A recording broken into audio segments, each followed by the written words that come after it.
Text number 6. Stop procrastinating. So the text talks about how procrastination has negative effects on you and the work you're doing, like putting unnecessary stress and as well as dropping the quality of whatever it is you're doing, like a project or something else. As well as that, the text also gives you a little tip, if you will, on how to eliminate procrastination and making it easier for yourself. And the described way in the text is you need to do your work in small increments over the span of a few days, because it's a lot easier to do something not as rushed when you have a lot of time left. It kind of eliminates the feeling that you get when you're like on a deadline. So I think that first of all, the text is really relevant to me and as well as a lot of other people.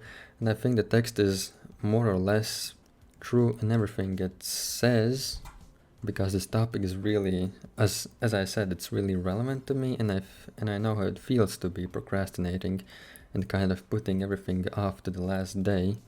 Because in school we have a lot of work which involves making presentations or stuff like that, or even, for example, this year in mathematics, it's been really hard, and even the homeworks that are made for us to do over the course of our weekends are pretty hard to do on the last day.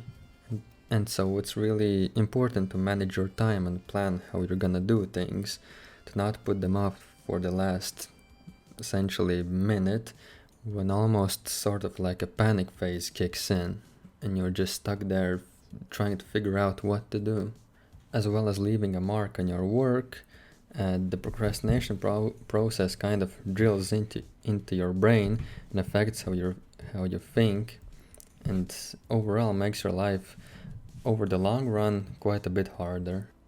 So, as the text said, I think a really good way, and honestly the only way to kind of mitigate procrastination, is to do your work in parts, kind of like episodes, because not only does it take such a huge load off your shoulders for not doing it on the last day, it also kind of teaches you for the next time and just for your life in general. It's a great way to also learn how to plan your time, as well as keeping you in a well mental state, because you won't have the huge last minute stress. So I think as well as in the work, the procrastination really affects you in the other spheres, like workout, for example.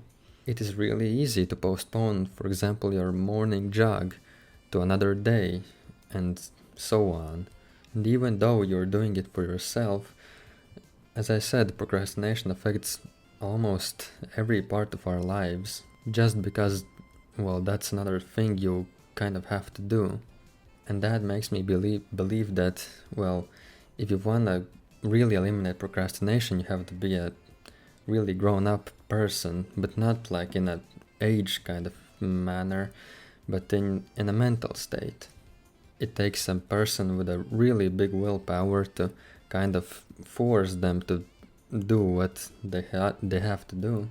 So in my opinion, if someone has the power to almost just tell themselves to do something that has to be done, they are probably one of the strongest persons that actually can be.